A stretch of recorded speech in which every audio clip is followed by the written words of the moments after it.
MV Material Service, built in 1929 in Sturgeon Bay, Wisconsin by the Latham D. Smith Shipbuilding and Drydock Company.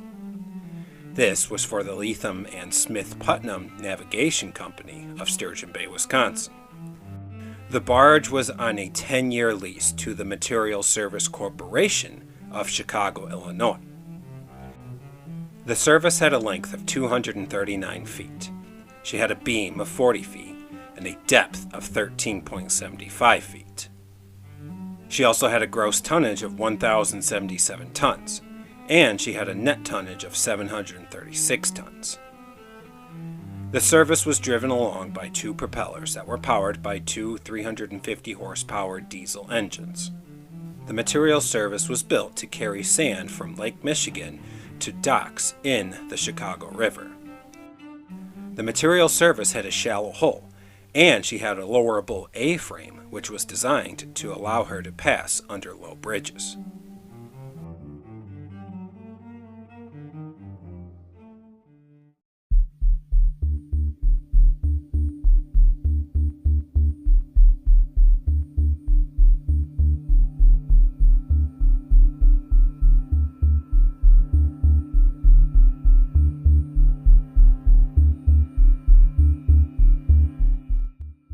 On July 28, 1936, the Material Service was on her 114th trip, which would be her last trip.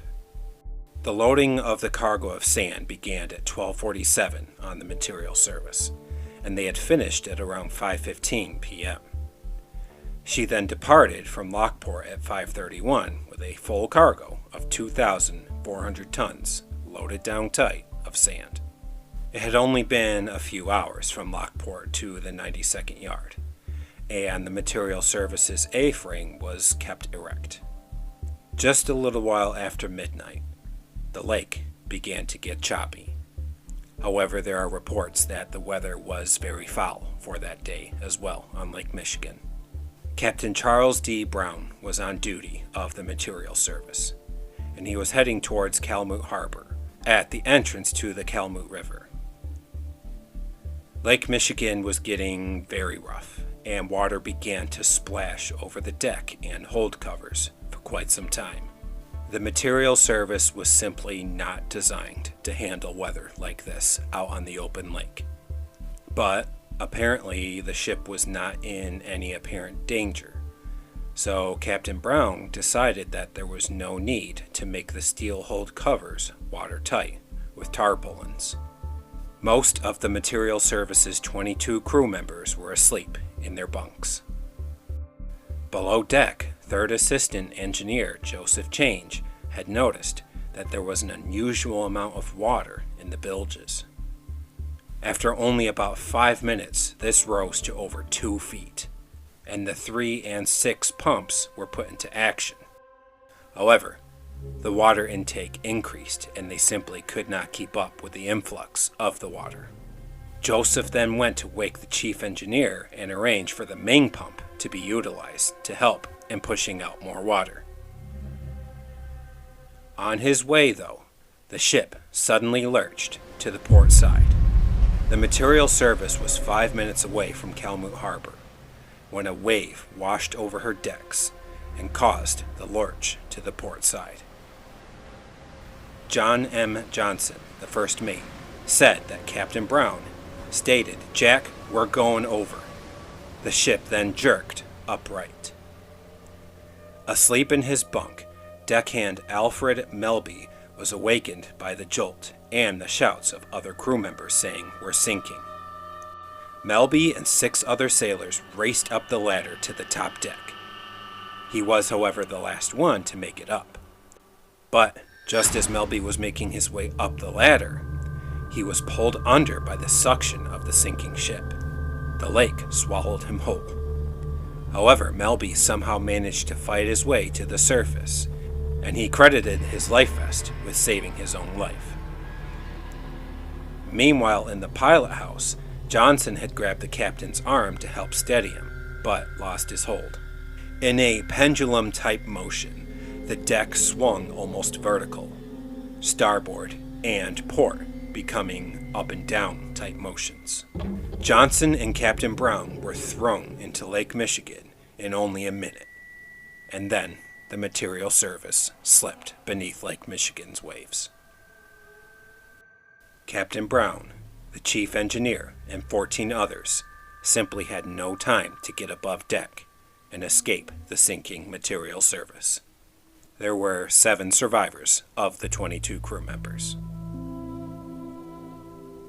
This disaster on the sinking of the Material Service was blamed on the water entering the holds, and possibly on an erect A-frame, making the ship too top-heavy, although probably all the shifting sand aboard as well, over 2,400 tons, probably did not help either.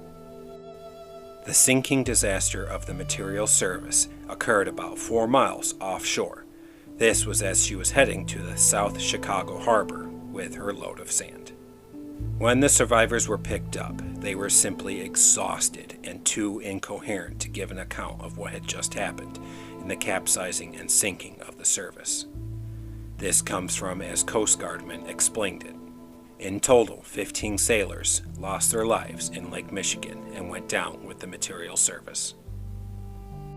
Accounts from the survivors later said that the barge apparently struck the bottom heavily and broke up. Pieces of wreckage bobbed up to the surface with the men who were thrown free and eventually survived. Johnson, Change, Weber, Larson, and Washburn all grabbed onto floating debris. Some were timbers and others whatever else they could find to grab at the time. Despite the terrible storm that was going on around them, they managed to survive.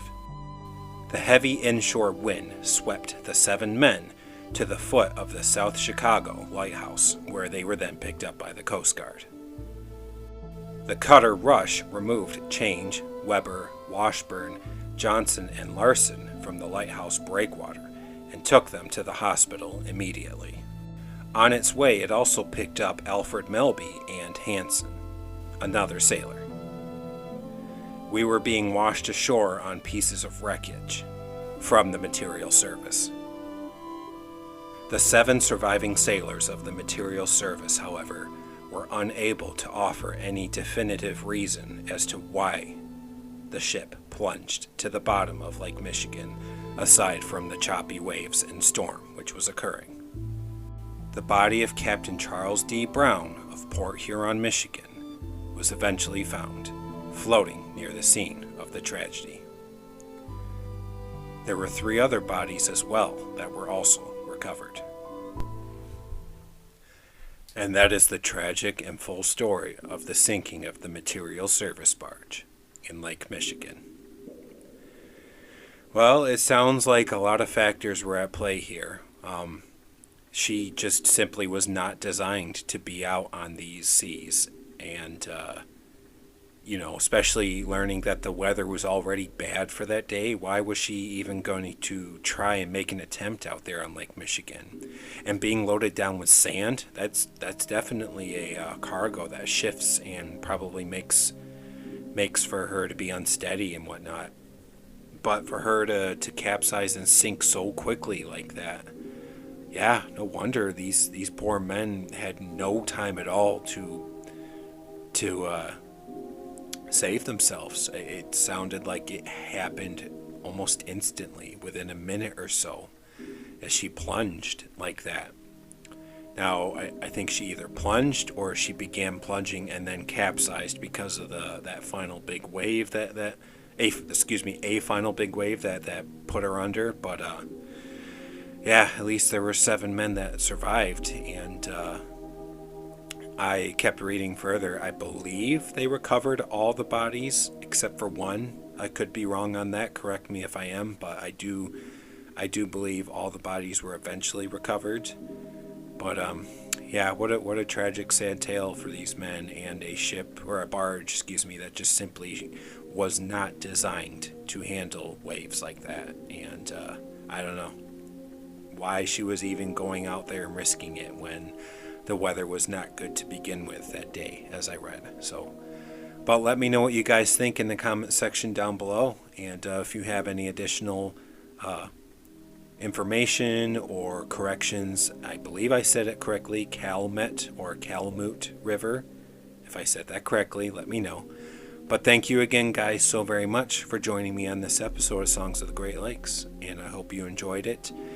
And as always, God bless you all, and until next time, see you then.